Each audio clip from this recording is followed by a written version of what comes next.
Israel's combat operations against Palestinians. As violence escalates in Israel and Palestine, we take readers through the expanding military relationship between the UK and Israel, which has been erased by the British media. The deepening alliance involves UK military training of Israel for combat, joint exercises, arms deals, as well as intelligence cooperation. The UK's new military strategy, released in March, states clearly that Israel remains a key strategic partner. Months before the importance of the relationship was spelled out, the military chiefs of the two states signed a cooperation agreement to formalize and enhance our defense relationship and support the growing Israel-UK partnership, according to the Israel Defense Forces, IDF. Following the agreement, Britain's ambassador to Israel, Neil Wiggin, tweeted he was delighted, saying it would further deepen our military cooperation. What is in that agreement is secret and has not even been formally acknowledged by the UK government. But Israel lobby group ECOM, the Britain-Israel Communications and Research Centre, has written that the two militaries are integrating their multi-domain capabilities in maritime, land, air, space, and cyber and electromagnetic. This is an extraordinary development and follows recent visits to Israel by two UK chiefs of the Defence Staff, General Sir Nick Carter in 2019 and his predecessor, Air Chief Marshal Sir Stuart Peach in 2017. Military training is a key part of the deepening relationship between the two countries' armed forces. A UK minister revealed in 2018 that the British Army was providing training to Israel, and declassified subsequently found 2 courses were given to Israeli military officers in the UK in 2019. A course in ordnance design was delivered at the Defence Academy in Oxfordshire, Southern England, and an amphibious warfare course was provided at HMS Collingwood, the Royal Navy's largest training school. The training is reciprocal. In 2016, it was revealed that British military pilots would receive training in a program part run by Israeli arms firm Elbit Systems. Pilots have since graduated from the program, which is being run at Royal Air Force (RAF) bases in the UK. In 2011, British soldiers were even trained in Israel in the use of drones that had been field tested on Palestinians during the 2009 war in Gaza 2 years earlier. Soldiers in Israel. Britain stations 10 soldiers in Israel, the government told Parliament last year. When asked for clarification, a Ministry of Defence, MOD, spokesperson told Declassified these troops are deployed in both Israel and the West Bank, and that we have military officers in the embassy in Tel Aviv to support the UK's foreign mission in Israel. The spokesperson added that the defense section in that embassy plays a diplomatic role, and that defense sections facilitate international engagement between the countries and provide opportunities for training exercises. Declassified also recently found that 2 British soldiers assist Mark Schwartz, the US security coordinator for Israel and the Palestinian Authority, who uses the embassy in Jerusalem as his headquarters. Schwartz leads an 8-nation team which ensures that security forces nominally working on behalf of the Palestinians, a people under occupation, liaise with Israel, the state enforcing the occupation. Military exercises. On top of the soldiers stationed in Israel, the British military now conducts regular exercises with Israeli forces. The RAF in particular stepped up its engagement with Israel in the past 2 years. In June 2019, the British military acknowledged for the first time that its fighter jets carried out a joint exercise with their Israeli counterparts, alongside American aircraft. The following month, an RAF squadron trained with the Israeli Air Force at the Palmachim Air Base, just south of Tel Aviv, in search and rescue. Just months later, the Israel Air Force undertook its first-ever deployment of fighter jets to Britain. Israeli F-15 warplanes took part in a joint combat exercise with the RAF, as well as aircraft from the German and Italian air forces. Known as Cobra Warrior, one of the largest annual RAF exercises, it involved 3 weeks of intensive training, including in conflict situations that could be encountered in operations, the RAF said. The exercise was based out of the RAF Waddington Air Base, home to Britain's intelligence-gathering aircraft. The Israeli F-15s took part in air-to-air operations in mock dogfights and aircraft interceptions, as well as simulated ground attacks, Israeli newspaper Haaretz reported. Israel has used such F-15s, supplied by the US in its attacks on Gaza. In March this year, the head of the RAF, Air Chief Marshal Sir Mike Wixton, visited Israel and said it has been a privilege to visit the Israeli Air Force, celebrating our common heritage, nurturing our enduring partnership, and exploring many areas of mutual interest. Also highly controversial, and again largely ignored by the British media, has been Royal Navy exercises with Israel. The policy is contentious given the role played by the Israeli Navy in the country's blockade of Gaza, which is widely regarded as illegal, partly because it inflicts collective punishment on an entire population.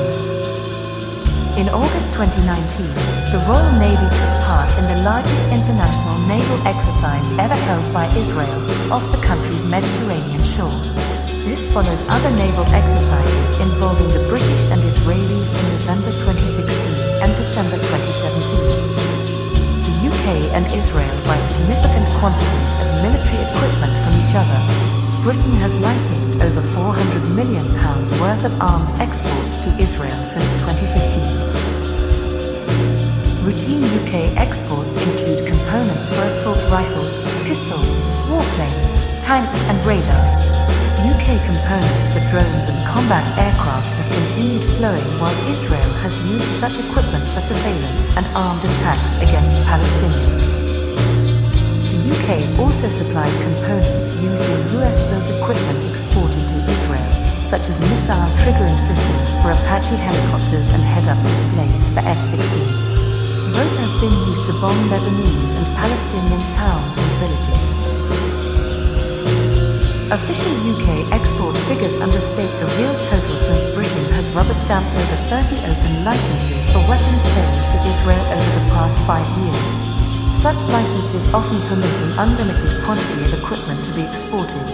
Especially noteworthy is that the UK government applies no end-use restrictions on its supplies of military equipment to Israel, meaning the country is free to use that equipment however it likes. In 2017, the British Foreign Office admitted it could not assess the impact of its arms exports to Israel on Palestinians.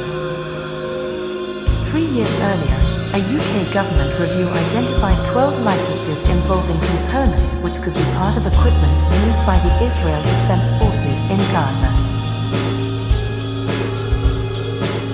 This was during the Israeli Army's 51-day bombardment of the territory in the summer of 2014, which killed over 2,200 Palestinians, most of them civilians. Arms purchases. Britain's armed forces are an important customer for Elbit Systems, a major Israeli arms corporation with 9 production sites or offices in the UK.